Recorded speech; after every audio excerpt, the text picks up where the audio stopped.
PFA Premier League, Serie A, La Liga, Bundesliga, many more. Up we go. One love, one mind. We all love this game. And Garnacho! It is called football. It makes us unite.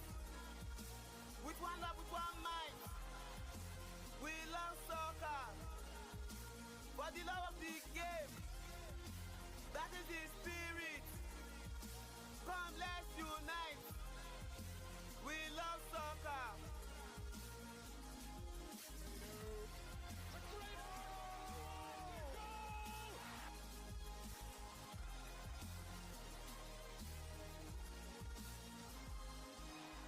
That is of the very highest order.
Time now for Back Pages tonight here on Sky Sports News, bringing you a first look at the sports stories in the morning's newspapers.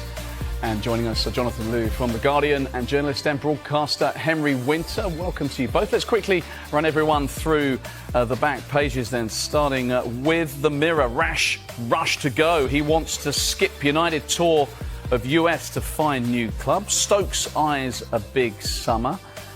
As for the Eye, Brentford tell United to up their offer for Mbeumo. Stokes goes into bat for Archer. It's Jofra Archer, of course. Captain insists fast bowler is on track to play in India series. Front of the Telegraph says win or bust. Penny finally drops for Bazball. Australia in plastic Lions jibe. Liverpool set to move for Gahey after Kwanzaa sale. Back of the Guardian, we must be smarter. Stokes calls on England to learn from weaknesses. Maresca has not spoken to Mudryk about doping charge. Back of the Mail says Stokes fizzing. Ben calls for champagne cricket to crush India. Liverpool go for Gahey with Kwanzaa off to Germany. As for the Express, good is not good enough, says Stokes as he prepares for the ultimate 10-game test. We have to be great.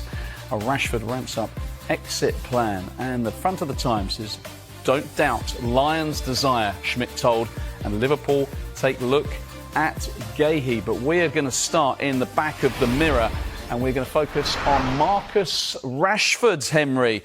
A man you've spoken to many times, of course, and have been all over this kind of Marcus Rashford saga from start to finish. Says here that he doesn't want to go to the US and he's pretty keen on a move and he wants to stay here to finalise it.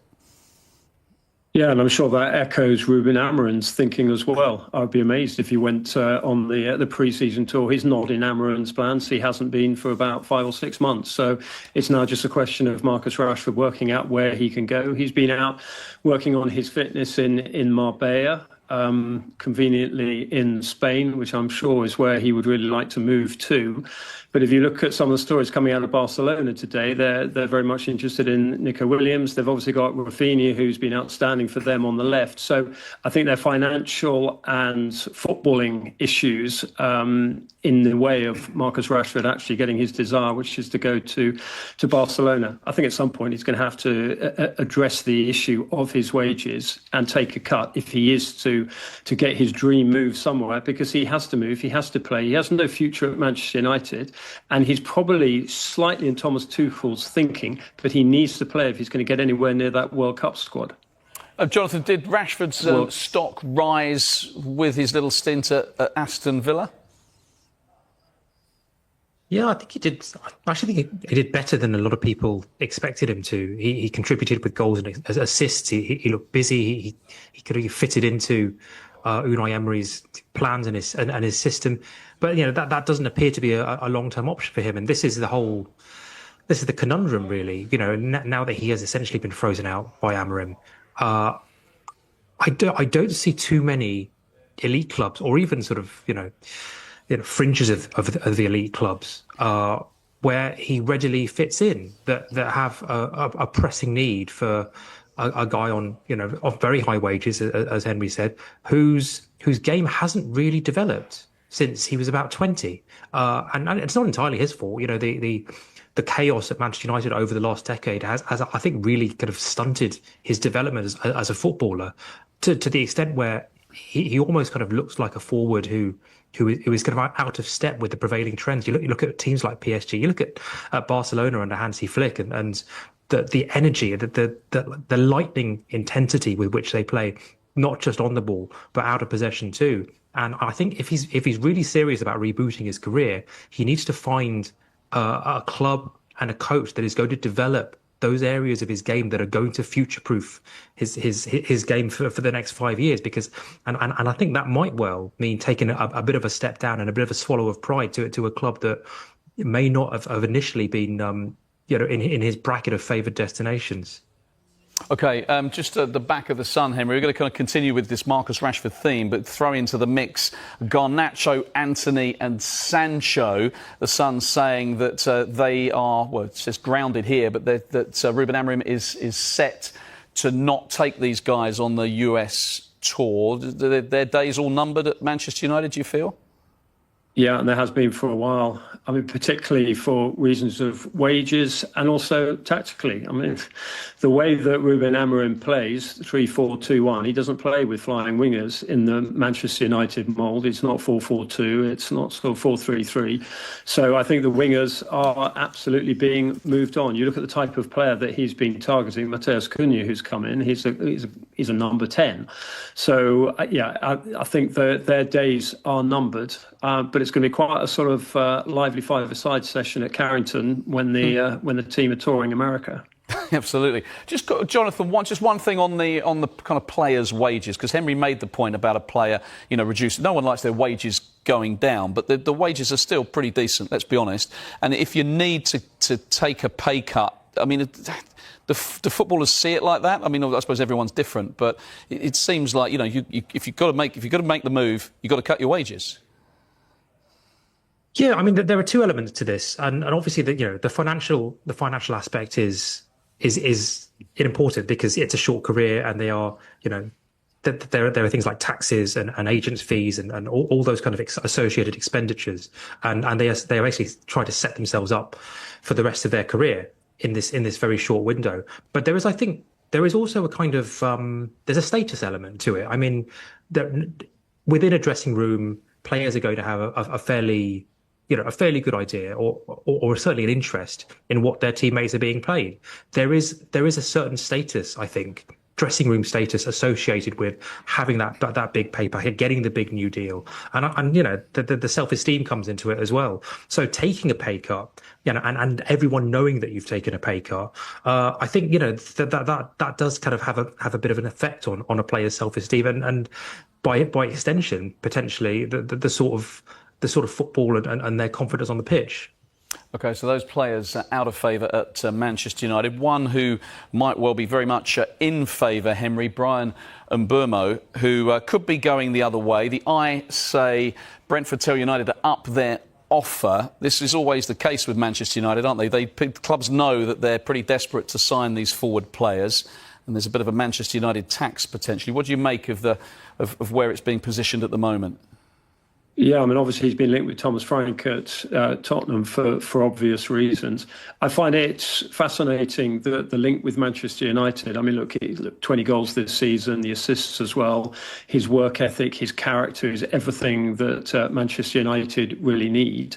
But then again, you're running into a Manchester United sort of stockpiling number 10s, where they used to sort of stockpile sort of wingers. I know he plays sort of slightly wide, but if he's... What does this mean for Mason Mount? What is this? Obviously, Bruno Fernandes is going to start. Mateus Cunha is going to start. They're still looking for a number 9. And Mbeumo is a very good player, very versatile player, but I don't necessarily see him as an out-and-out centre-forward number 9 like a Gyökeres, which is really what Manchester United need. So I think there's sort of tactical issues there. Look, he's such a talented player. I'm sure he would force his way in somehow. But actually, when you look at what Manchester United need, they need a very mobile, ball-playing, ball-winning central midfielder. They need a more reliable goalkeeper than Onana at the moment, rather than another, even if he is an outstanding attacking player in Brian Mbeumo. Jonathan, what's your take on Mbeumo?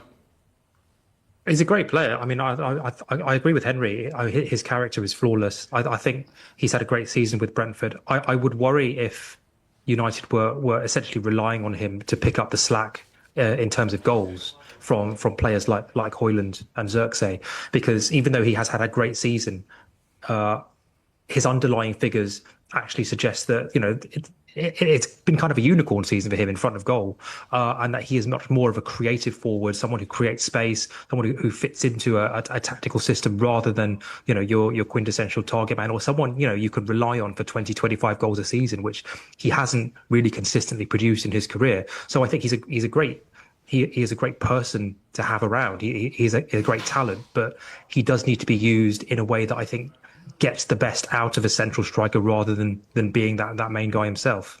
OK, let's look at some players further back on the pitch. And Mark Gahey, Henry, the back of the Mail, saying that Liverpool go for Gahey with Jarell Quansah off to Germany. Newcastle, of course, were linked with him throughout the last window.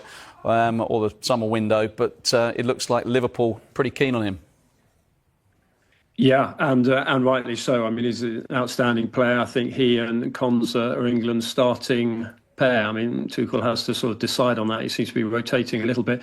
But Mark Gay, absolutely. 23 caps already. He's 24 years of age. He's been a captain character. I mean, you talk to people at Palace and they say from 18, 19, he was a sort of natural leader. He's not a sort of shouter, but he's just got this sort of calmness. Great role model off the pitch as well. Very interesting character, very religious individual. And just as a player, calm, controlled. I mean, it'd be interesting how they juggle it with Virgil van Dijk, who plays left, who plays right. But I think they also, I mean, I'm out here at the under-21s and I've spoken to Joel Quansah, and I mean, he absolutely needs to play. But I think one thing that really isn't being mentioned enough in the background is that Liverpool really have to sort out Ibrahima Konaté's signing as well, sorting that one out before Quansah goes. But absolutely, if you bring a player like Mark Gahey in and you have Konaté and obviously Virgil van Dijk, one of the best centre-halves, top 3 centre-halves in the world, that is formidable. I mean, Liverpool really are doing great business in this window. They certainly are. Well, as Wirtz is getting closer, isn't it, Jonathan? And then you add Gahey potentially to those defenders that Henry mentions. Does he? I mean, he probably has to start, but if you've got Konaté and you've got Virgil van Dijk, then it's a nice problem for Arne Slot to have. It is, and I think, you know, there was at the start, like this time last season, I think there were indications that Quansah was going to be that guy, and I think he's had a few. There's probably too many mistakes in his game that he needs to iron out, and I think there's some talk that he'll go to Leverkusen. 30 million is a good price for him, and if you bring in Gahey, I think it's a real statement of intent, along with whatever it is, 115 million on Florian Wirtz. That is, and then Milos Kerkez is coming in as well. That deal appears to be quite close. That's essentially 200 million in the space of a week or so. That is a big statement of intent, and Gahey in particular. Because of the sort of player he is, but not just in terms of his defensive skills, but his distribution and his leadership, it suggests to me that while he forms an incredible partnership with Van Dijk in the short term, Van Dijk is 33, in the long term, he is the kind of guy that you would look at as a potential replacement. Do we see, Henry, that if Liverpool do kind of make this happen with Wirtz about to sign, the deals that Manchester City have done as well? We've seen those two kind of powerhouses make some pretty early moves in the window. And how nervous should fans of other clubs, the Arsenals and one or two others around the top of the table, be when these signings are getting done with relative ease? Well, with relative ease and relatively early. And that's such an important thing. Every manager will tell you they love to get players in early so they can sort of embed them, tactically, get them to know the other players. I mean, I think from Arsenal's perspective, I mean, everyone knows they're looking for a number 9. They've looked at Šeško, they've looked at him for a while. Obviously, Gyökeres as well. I think if Arsenal get a number 9 over the line and they manage to sort out Thomas Partey's contract and keep him because he had a good second half of the season, then I think they will be fairly content. They probably still need a left-sided player. Apparently, I think the Telegraph are linking them with Madueke, who's had a very good second half of the season at Chelsea. So. Yeah, but look, Chelsea will go and buy. They're being linked with people. They're probably stockpiling wingers as we speak. But you just look at Liverpool and Manchester City, and Liverpool's spending in particular. They only spent 10 million on Chiesa last year, so they've built up a war chest. They've got the Champions League money, and they've Slot won the title with Klopp's squad, and now he's strengthening, enhancing it. They've lost Trent Alexander-Arnold, but Frimpong comes in there. They've got Conor Bradley, so yeah, Liverpool will be the team to beat. Okay, gentlemen, great stuff. We are going to take a quick break. When we come back, we'll look at more of the morning papers, including these two stories in the Telegraph. Win or bust, penny finally drops for baseball, and Australia in plastic Lions giant.